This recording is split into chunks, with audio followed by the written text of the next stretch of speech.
The journey of an innovator or game changer is not a sprint or a marathon. It's more like a pilgrimage or a quest to the holy grail of creating ways to make life better and helping people be better at life. To change the game, you must traverse troughs of disillusionment and pits of despair. But don't lose heart, because these challenges are punctuated with vistas and epiphanies that sustain and reward you, making the journey sustainable and the adventure worthwhile. Game changers are driven to challenge the status quo in pursuit of a mission and are focused on solving life's complex puzzles and mysteries. Success is achieved with new solutions lots of people really love. Making a difference requires helping lots of people get functional, social, and emotional jobs done better than status quo.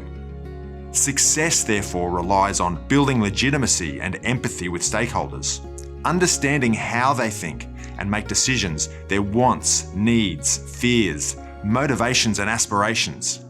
This requires humility, a little bit of self-doubt, and being open to different viewpoints. The tools we use to achieve this are drawn from psychology, anthropology, economics, and business. The journey is volatile, uncertain, complex, and ambiguous, but you are not alone. You have a tribe of mentors and evidence-based methods and tools as guideposts to keep you on the right path.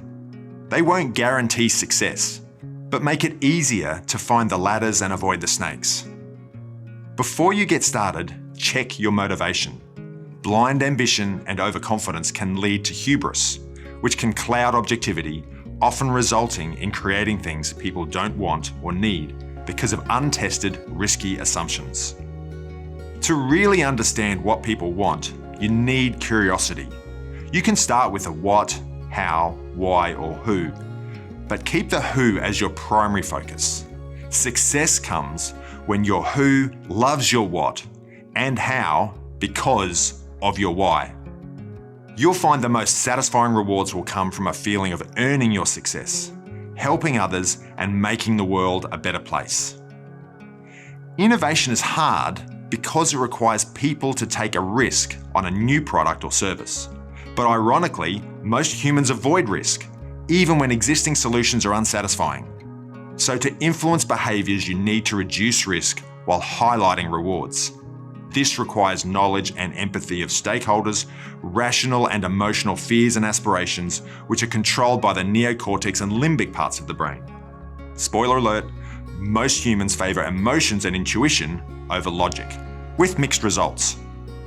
This reliance on emotions in decision-making explains why sometimes the opposite of a good idea can also be a good idea, why smart people do dumb things, and luxury brands.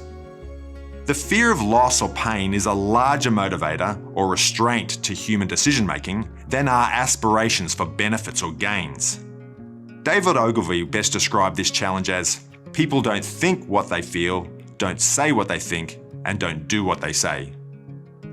Therefore, to get someone to use a new solution, designing a business model that reduces barriers and risks of loss or failure, which are restraining forces, while making the benefits of the solution, driving forces, compelling.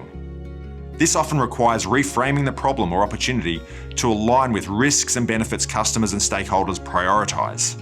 To find the optimum fit between problem and solution, constantly test the riskiest assumptions about the who, why, what, and how to avoid wasted effort, resources, and time.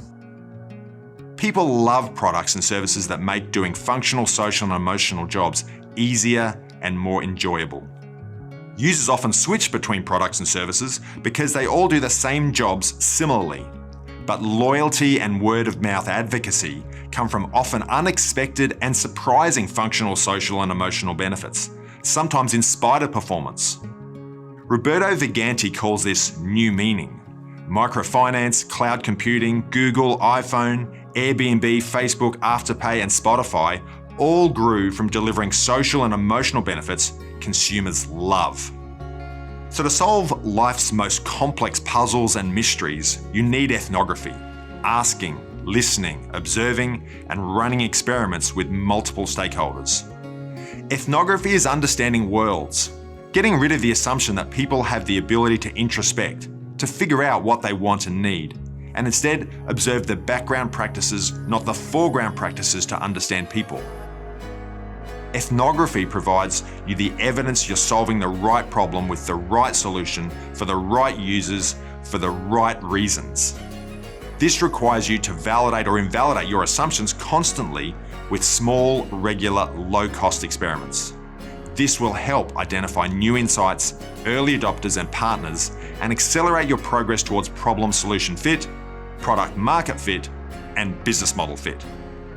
Once you know what people want and why, you then need desirable, feasible, and viable business model, which is the how.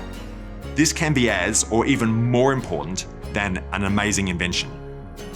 Successful business models also require innovative strategies, such as protecting your idea with a moat, lowering costs, novel pricing, collaboration to get to market quickly, direct supply to users, locking users in. Build business model prototypes to discover the best way to lower risk for early adopters and accentuate the benefits and driving forces for adoption. Ultimate success is only achieved if your strategy is sustainable and scalable. The barriers to trialing are low, and users love your idea, telling everyone about it. So what are you waiting for? The world is desperate for a new breed of mission-driven, human-centered game changers. So, what is your why, and who is your who?